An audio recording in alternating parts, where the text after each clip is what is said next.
That was amazing. Can we give Jesus a bigger round of applause? Woo. Okay, can you turn to three people and say, establish your hearts. Establish your hearts.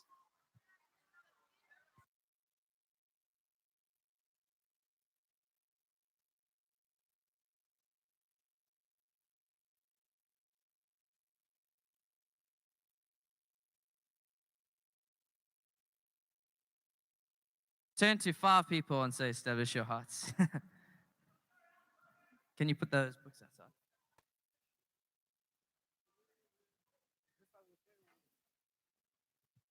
Cool, guys. How you guys doing? Do you guys like my backpacks? I like my backpacks.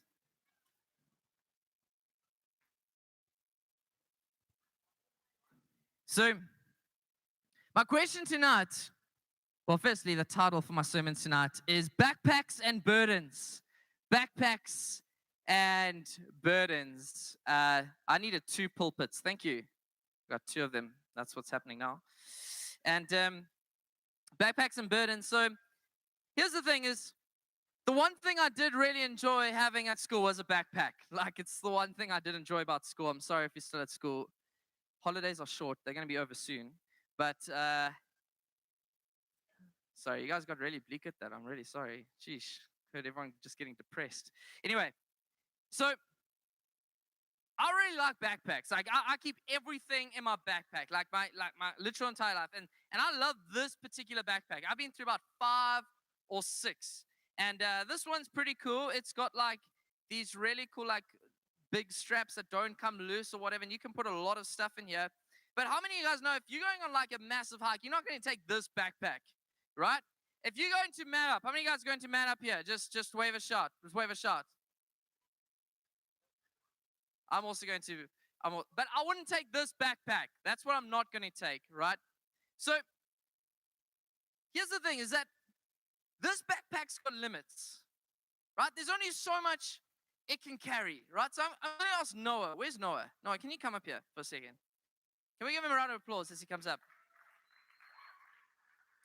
And then Ronan, can I ask you a favor? Okay, I want you to put on this backpack, and I want you just to start loading books into that backpack.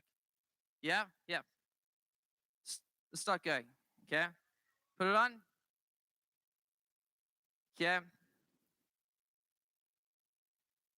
There's one. Did it get a bit heavier? Get a little bit heavier. Okay. I've read these books, by the way. No, I'm kidding. I haven't read all of them. Okay. Okay, zip it up. No, you got to make it fit. You got to make it fit. Does it fit? Is it got a bit heavier? Yeah. Okay, cool. So what I want you to do is I want you to stand here for the entire preach with the backpack on. Okay. Right, and is it comfortable? No. Kind of. Okay. So what you're going to do, okay, is you're not allowed to move. Not even like, like that hip posture like this. Or like, just lean a bit. And as soon as he moves, I need you guys to call him out. Like, not like if he breathes, okay, guys, don't be ridiculous. Like, he needs to breathe. But I'm just saying, like, if he just starts to, like, lean, okay? I want you guys to shout and call him out. Is that cool? Okay, just stay right there. Okay, cool. So, here's the thing, right? There are a couple of books and things in this backpack, but here's the thing is that our hearts are limited, right? If we keep like just stacking books, something is going to give way eventually. You guys agree? Who of you guys think he's going to last the whole preach? No one. Okay, how many of you guys think he's going to move at some point? Okay? Because why? Like if he had nothing in the backpack, do you think he could make it? I think he could make it, right? But because there's weight on this backpack, because there's weight inside here, basically what's happened is that if I kept stacking, let's say I got like another 6 books, like eventually something's going to happen. Either the bag is going to break or he's going to just like crumble under the weight. You know what I'm saying? You know, when you're at school and you're really going through like exams, you carry extra load of weight and you just have everything on your backpack. Or those really big cricket bags that you just like, man, couldn't they make cricket stuff like a whole lot lighter? Or like if you're a goalkeeper for like hockey, it's just ridiculous, right? just carrying anything and everything. And it's just like, couldn't they find an easier way? Well, here's the thing is that our hearts are limited. Our hearts are limited. There are some people in this room that you've been carrying so much stuff on your heart, it's beginning to show. You've been carrying so much stuff around on your heart that it's beginning to show. And I believe that there are some people here, you've been carrying other people's words over you for a long time. Your heart is just full of what people have called you, have said about you, and maybe they haven't even said something, but they've spoken with their actions. Some people here, your heart is weighed down by other people's expectations. Someone has given you an expectation that you can't fulfill. And it's weighed heavy on your heart. And some of you guys, it's painful to say, but some of you, it's your parents. They put an expectation on you to do this, to perform like this, to get that kind of mark, to do this well in the sports field, that it's beginning to weigh down on you, on your heart. Some of you, I really truly believe that there is something weighing on you that's put on by a guy or a girl that you really like. You've changed the way you speak, the way you act because of someone else, and it's beginning to show. Bro, please don't look that depressed. And you've tried to live up to their perceptions of how you should act or how you should be or how you should look, that it's beginning to weigh down on your back. It's beginning to weigh down on your heart, not your back. Wrong organ. I wasn't too good at biology. It's beginning to weigh on your heart, and you've just been carrying that for so long. And you know that you see that person on the corridor, you see that person walking through school, you can see when something is on someone's heart. You do agree, you can see it, right? Or I believe that there's someone here, your parents have either been through a divorce or they're going through a divorce and you feel like it's your fault. And it's weighed down on your heart. And I want to say tonight that your heart is limited. And you see, James 5 verse 8 says, establish your heart. But you're like, man, my heart is unestablished. You don't know what I'm carrying. You don't know what I'm going through. My heart is unestablished. And it takes just one more book, one more thing to put in there. And eventually something will crack. Something will break. Something will snap. And you're here tonight and you're just like, man, this is my last chance. I need to establish my heart. Am I talking to anyone in this room? Here's the thing, is when our heart is unestablished,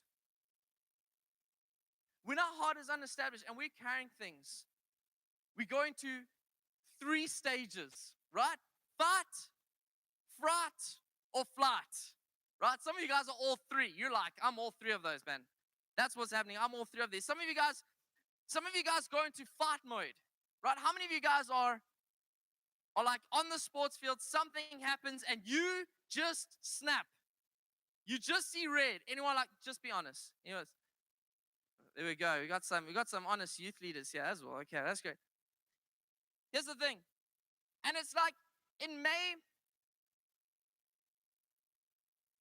not have been something that happened. It's just like that past week, those past words, those past expectations, those past stresses on you, suddenly something just snaps inside of you and you just see red, man. You just go all out. You're like, I just want to hit something. I want to throw something. I want to say something.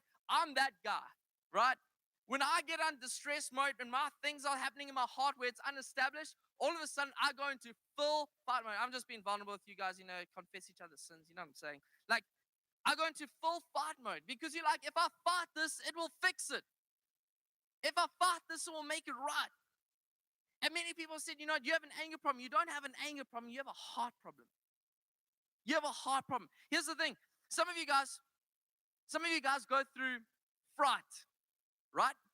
You go into full panic mode, right? How many of you guys have like full panic attacks? Everything is happening at the same time. It's going down and you just freeze. You just freeze, you stall, you don't know which way to turn. Some of you guys are just like, man, if I do anything, if I take one step wrong, everything is going to go down badly.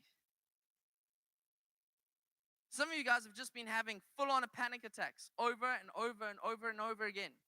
Some of you guys are just suffering from like anxiety and just stress, and it's like you just completely stall. You don't know what's about to happen, so you don't want to do anything. You don't have a panic problem, you have a heart problem. And it's like the last group, and if there's one thing I'd like God to just speak through, I just want to speak through this, so just hear me out. Some of you guys are flat people. All you want to do is run away. All you want to do is just get away. Just drop this, drop that, and just run. Just run. The problem is you can't run physically. The problem is you can't run physically. Some of you going, no, you don't understand how quickly I can run, man. I can run, right? Some of you guys are full-on flight people, which means that at any one stage, when your heart is under stress, when you're trying to live under other people's expectations, all that you think about is escaping. I believe that there's someone here that you're so addicted to just gaming that night and day, that's all you want to do is you just want to game, because it's a form of escapism, because you're trying to fly away from something. Some of you guys, you just go headlong and you run to things. Might be drugs, alcohol, whatever it is. Because there's something better than what's happening here at home, or what's happening at school, or what's happening in my heart. Something is better. You go into full flight mode. Some of you guys, you're just like, you know what? Death is better than this existence. Some of you guys are on flight mode where you're just like, you know what? That's the exit strategy. Some of you guys have thought about it. Some of you guys even know what should happen or how it should happen. Some of you guys should go into just all you think about is, man, that sounds better than what I'm going through right now, because your heart is unestablished. Your heart is carrying too much. Your heart is carrying something it was never designed to carry. Your heart was going through something it was never meant to carry. You're doing an amazing job. You're actually reading my illustration. Okay. Can we give him a round of applause again? He's doing pretty well.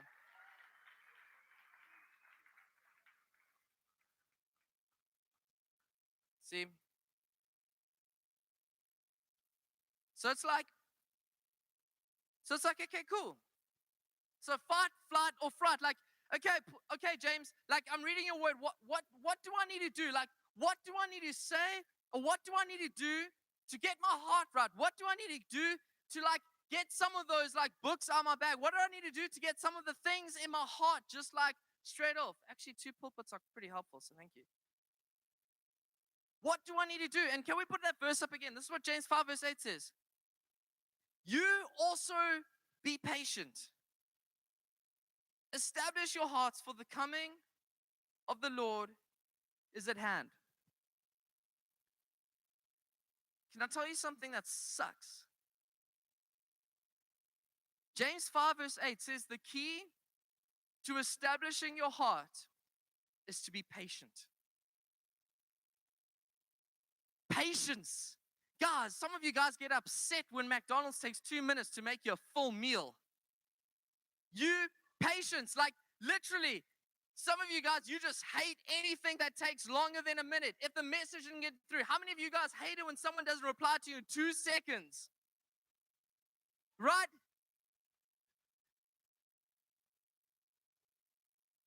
We are not patient people. In fact, our generation is called the most impatient people that have ever walked this earth, right? You want everything now, here and now, right? And it's like, why did James chapter 5 verse 8, can we put it up again? Why did James say that the key to establishing your heart is to be patient? Because where it says you also be patient, we wish he had said, you know what? Actual fact, a miracle's coming through. In actual fact, peace is coming through. Man, it's just going to hit your heart and it's going to establish your heart. But instead, he says, be patient. Be patient. It's like, we just have to wait. It's like, how am I meant to wait with this weight on my heart? How am I meant to wait for God to come through with this weight that's happening inside of me? See, the thing about patience is patience means that we can do absolutely nothing but trust in something else to come through. Because you can't make patience happen faster. You can't make something come through faster. Patience requires faith. And the reason why James is saying you need patience is because he's saying you need faith in something else than your own way to fix things. You need faith in Jesus Christ. See, here's the thing, is the only thing harder than waiting on God is wishing you had. The only thing harder than waiting on God is wishing you had. Because the church that James was speaking through was going through a rough time. People were dying. This was life and death situation. There were things happening and people's hearts were just unestablished. And you know what James says? He says, listen here, you just have to wait. God will come through. And there's nothing you can do, because when we act out of a place of an unestablished heart, you either fight, you get a fright, or you flight. That's what you do. But James says there's one more way, and that is the way of faith. That is the way of faith. See, Jesus doesn't want to give you He doesn't want to just take the load off out of your backpack, out of your heart. He wants to give you something else to carry. Matthew 11. Then Jesus said, come to me, all of you who are weary and carry heavy burdens, and I will give you rest. Take my yoke upon you. Let me teach you, because I am humble and gentle at heart, and you'll find rest for your souls. Because here's the thing, is that Jesus is not talking about an egg yolk. It's not like, deep fried breakfast. He's just going to crack a yolk on you and whatever. This is what Jesus is talking about, right? Back then there were farmers. I wonder if you could put that picture up, right? There were just like these two cows, and they had this like wooden pole across them. That was called a yoke. And this is what Jesus is saying. He said, you see that thing you're carrying on your heart? I want you to let it go and give it to me, because I'm going to come alongside you and I'm going to give you something else to carry. And the verse goes on to say, for my yoke is easy to bear, and the burden I give you is light. See, Jesus tells us that when he gives you something, when he puts something on your heart, when he gives you something to carry, he will never give you something to carry that you cannot carry, because he's carrying it the whole time. Hebrews 12 verse 1 says, let us throw off everything that hinders in the sin. Let us take off everything that is on our heart. And when we take off everything, this is how it happens. The way we take off something is when we fix our eyes on Jesus, the author and perfecter of our faith. And so I want to ask you tonight, is your heart established? Is your heart established? And if it's not, I want you to come to the cross, respond as we call up the worship band now, and take whatever is on your heart and put it before Jesus. I wonder if we could all stand with the band come on up.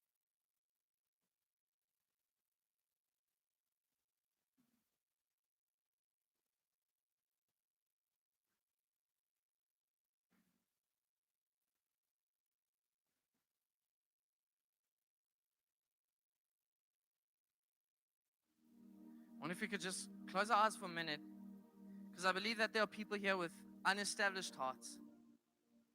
Your heart is weary.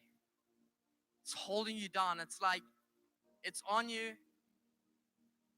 and it's just going to take one more thing for it to snap. One more thing just to break you completely. And Jesus is saying, tonight, don't carry it yourself. Your heart is limited. I've designed it that way so you would come to me. I've designed it that way so that you would allow me to carry it. Jesus comes alongside us, and he carries our burdens, he carries our worries, he carries our anxieties, he carries our angers, he carries our struggles, he carries every single thought. He knows the deepest secrets of our heart, and he says, I am coming alongside you to carry the things that you've been trying to carry yourself. One of the things that you'll never ever be able to carry is your own sin. You cannot carry your sin. You see, what we try to do is we try to do all these good things to make us feel better. But in actual fact, no matter how many good things we do, that sin just weighs us down more and more and more until it required Jesus coming. For God so loved the world that he gave his one and only Son, that whoever believes in him shall not perish but have eternal life. This is what happens is on that cross, Jesus takes all the sin that weighs you down. He takes that image off you of your heart, that sin that's on your heart. He takes that weight off you and he puts it on himself. And he dies on that cross for you and for me. And I want to give you an opportunity. If you have never given your sin to Jesus for him to carry, for him to nail to that cross, I want to give you an opportunity tonight. So I wonder if we could, just for a moment, close our eyes. And if that's you here, if you've been trying to carry your sin, you've never put your trust in Jesus Christ, I wonder if you wouldn't mind putting your hand in the air just briefly so I know who I'm praying. Is anyone like that this evening?